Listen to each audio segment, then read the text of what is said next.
part of the drum circle Wednesday night, you missed the introduction of baby drum. Baby drum. Baby drum is spectacular. Santa Susan got that for me for Christmas. Nice big drum. And it moves a lot of energy. So it was pretty exciting to have it. Make 2 performances in 1 week. The topic for today's talk is spiritual conviction. And I've asked you before, if your religion was outlawed, would there be enough evidence to convict you? But that's not the conviction we're talking about. I think everybody knows what the word conviction means. But that won't stop me from giving you more meanings of it. But really what matters is, what does the word conviction mean to you? One person thinks it's just a personal opinion. Other people think your conviction is something worth dying for. That's a conviction. Everything else is just a preference. Some teach that convictions are based on spiritual teachings, scriptural teachings. Others teach that convictions have nothing to do with spiritual or religion or scripture or anything. Well, we're going to talk about the spiritual convictions and a little bit about religious convictions. When people are motivated by either religious or spiritual convictions, it makes all the difference in the world which one it is. I would point out to you that there have never been any wars fought over spiritual convictions. Can't say that about religious convictions. Religions have a bloody and violent history based on their convictions.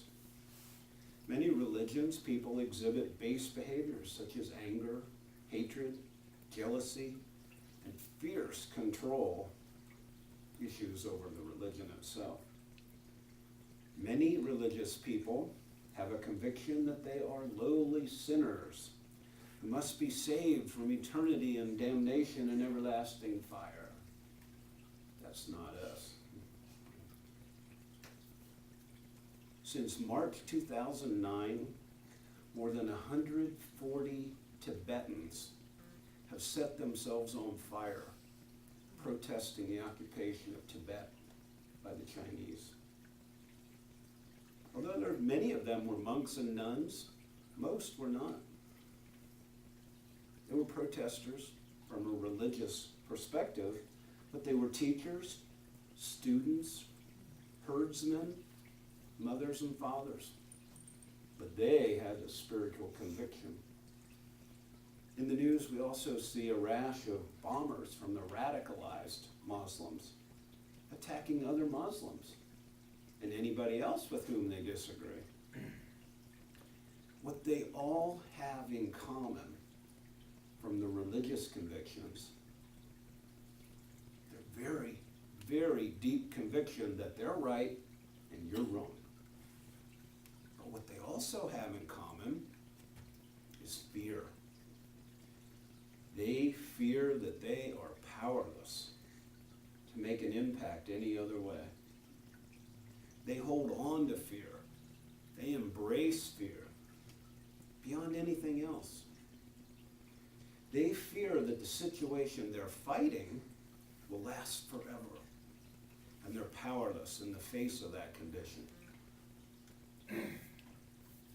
In Living Science of the Mind, according to Dr. Holmes, we could not have a more definite statement or a more direct teaching.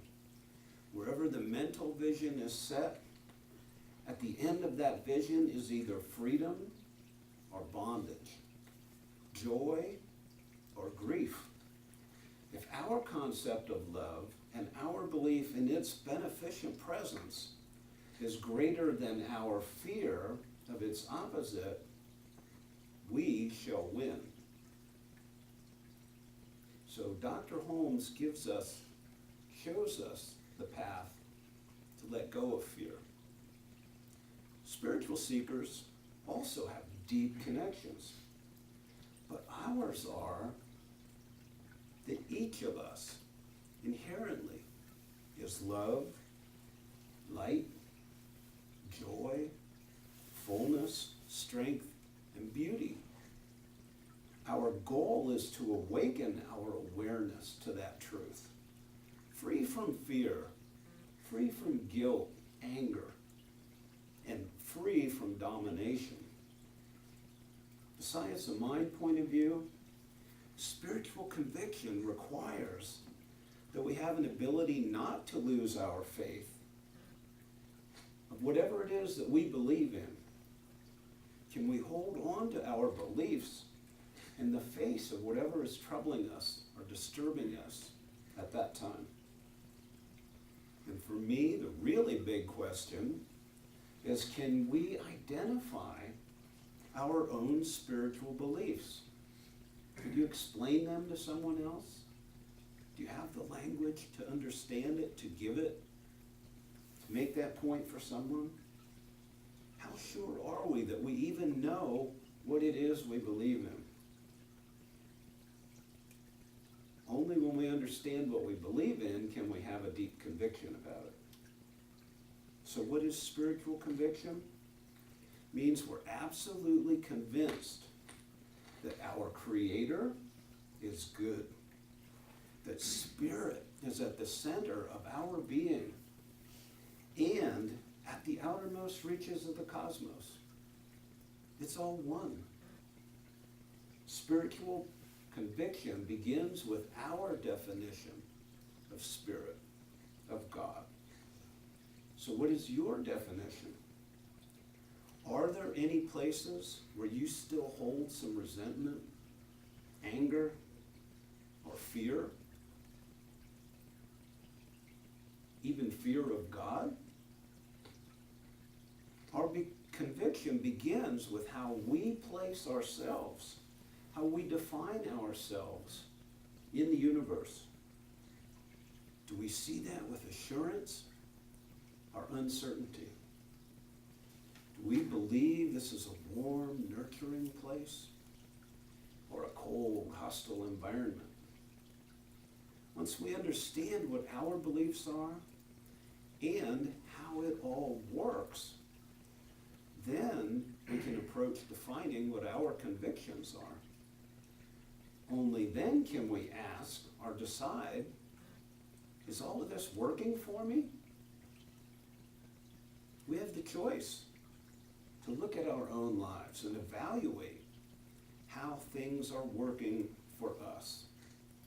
Dr. Holmes strongly encouraged people he spoke to and people he was writing to, try this teaching out. If it doesn't work, move on to something else.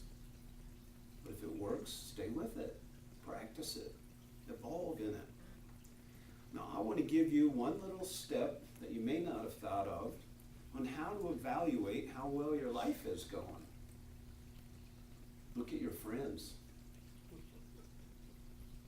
Who chooses you to hang out with? Who do you choose to hang out with? It's a more common thing, but who chooses you as somebody you want to hang with? If your friends are people who choose love, happiness, or joy, congratulations. That's a sounding board. It's a mirror. If your friends choose frustration, anger, pettiness, jealous, hostility, you may have a problem. You may even be the problem. But you have a choice. You can change that. When you are around your friends, do you act the same way you always do? I know I've quoted this country western song before. Who are you when I'm not looking? That the guy sings to his partner. Who are you when I'm not looking? That's who you really are. Now, we don't force our convictions on others. That's definitely not part of this teaching. But also, we don't allow others' convictions to create doubt or guilt in us. That's not part of this teaching either. So I ask you, around your friends, do you act out of conviction or out of convenience? There's a difference. People with spiritual convictions generally, well, always, choose a positive approach to life. And again, in Living the Science of Mind, Dr. Holmes tells us this. A person without a spiritual conviction cannot hope to make the same use of the creative power of his thoughts as the one who has it being spiritual conviction. We must deliberately play with the idea that the kingdom of heaven is at hand, that the kingdom of God is within. Now, I feel compelled to interpret the kingdom of heaven concept in our teaching, and to me, that means we're able to feel and express our unity with Source, with the divine, in a loving and divine connection that's already there. To me, that's what he's talking about when he says the kingdom of heaven is at hand. And there's more kingdom of heaven stuff to come, so I thought I'd throw that in. But Ernest Holmes invites us to play with the idea, with that concept of the kingdom of heaven is at hand, it's within. And I think he purposely used the word play. When we play, we're adventurous. We hold it lightly and lovingly. In play, we experiment with all different sorts of things, how hard it is to toss a ball up against the house, or how high we can throw it. It's play. How fast can we run? How do we get our sled down the hill? I know from personal experience, that's easier when there's snow.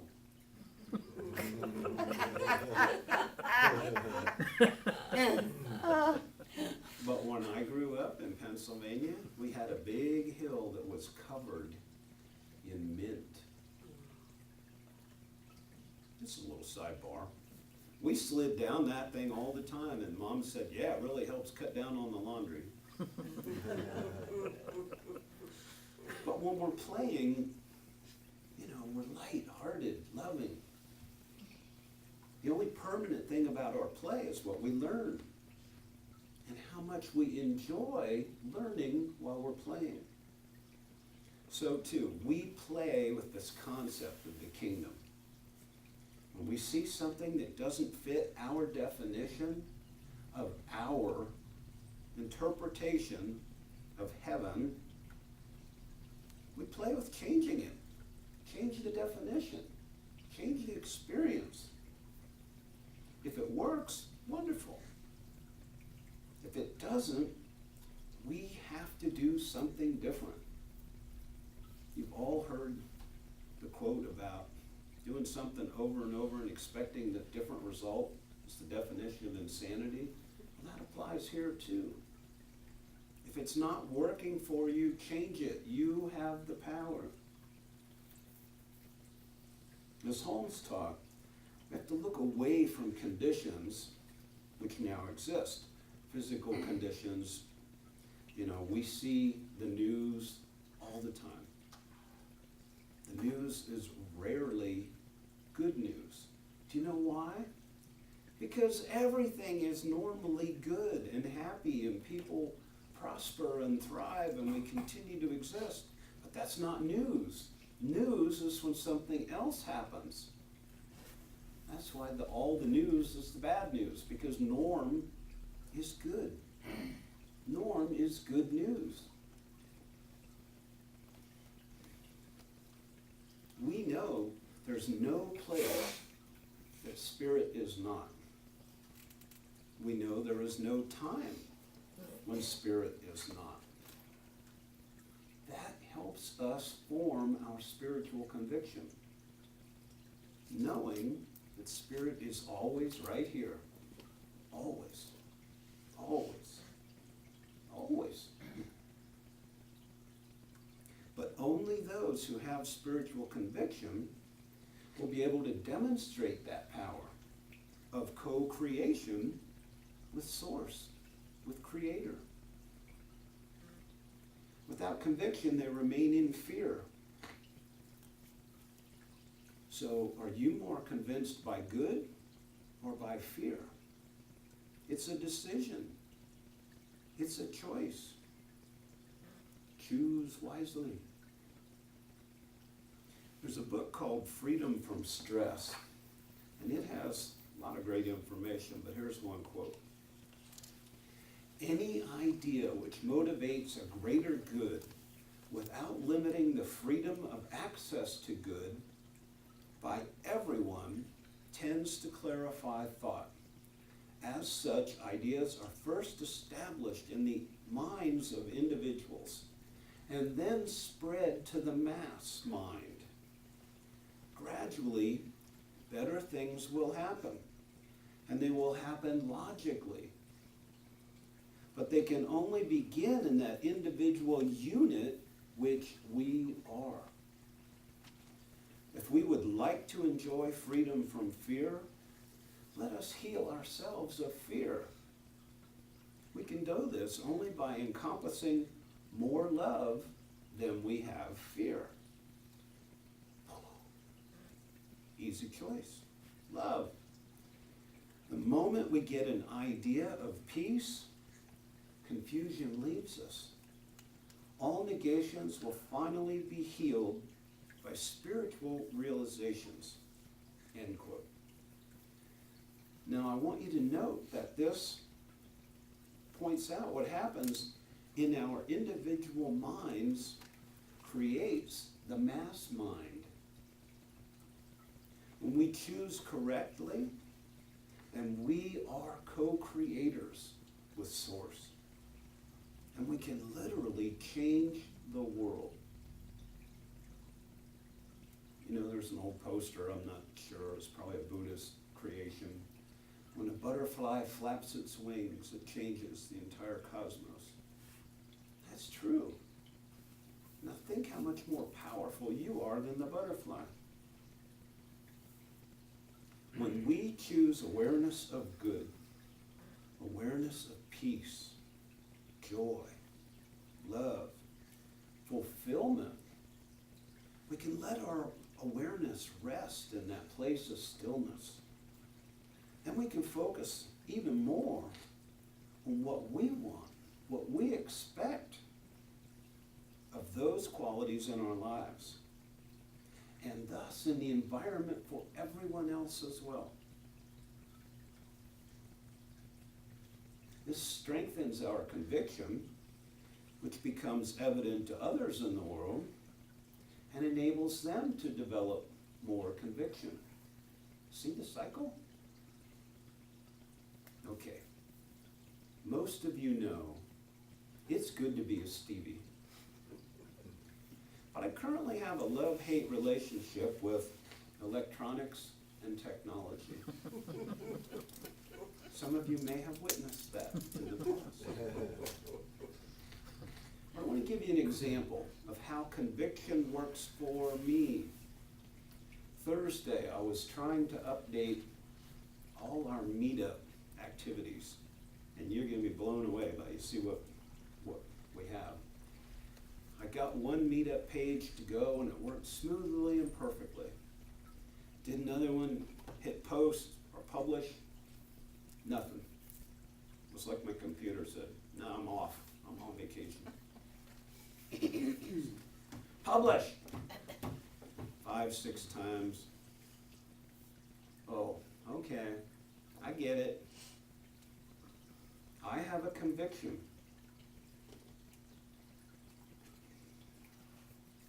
I have a conviction.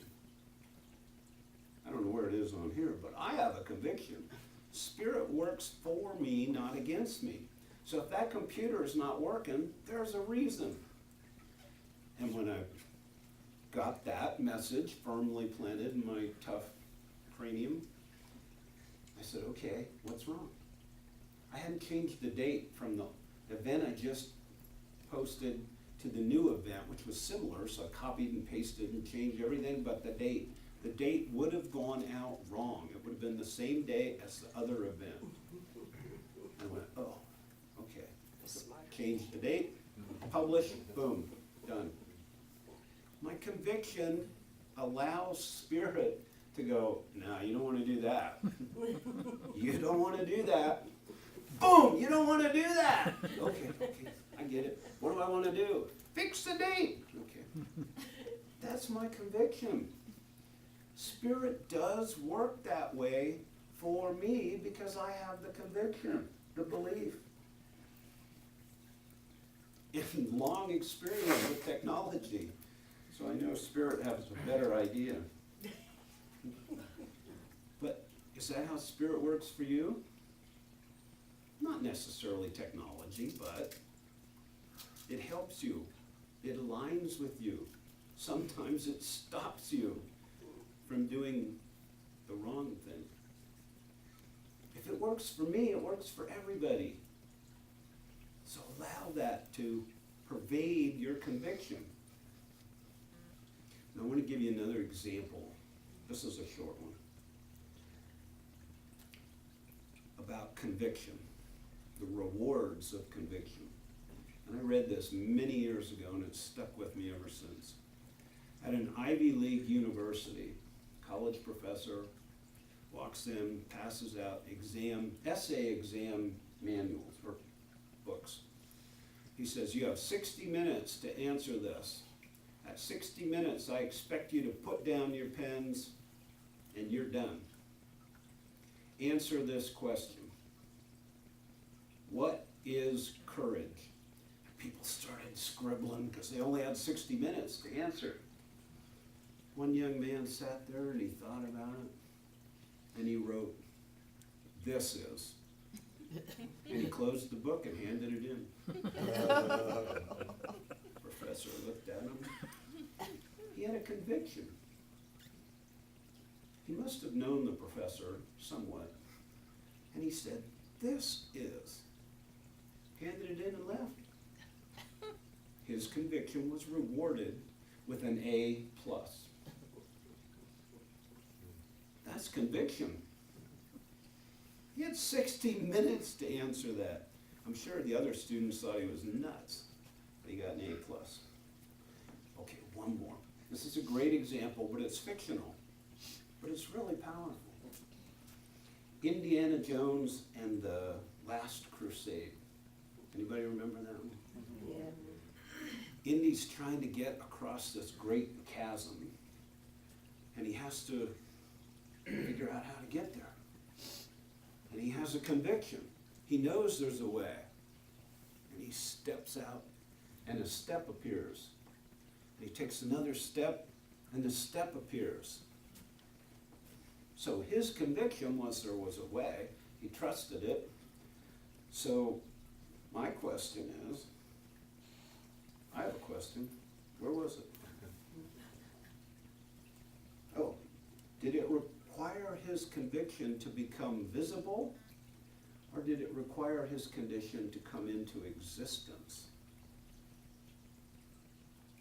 We could ponder that one for a while.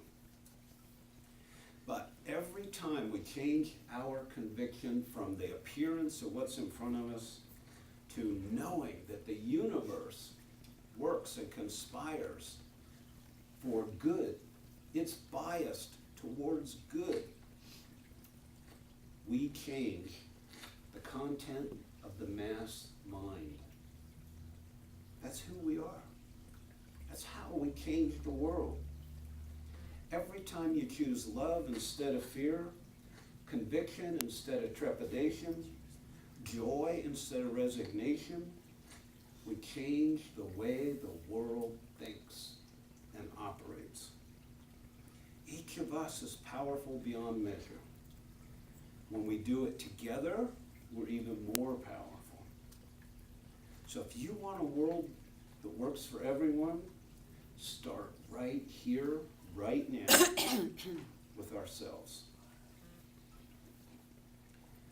choose to be convinced that the Creator is on your side.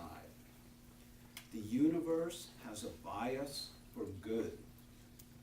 That the kingdom of heaven is at hand, within us, right now. That your vision arise from that conviction and move in the direction of your vision. You will find joy, peace, love, like-minded people,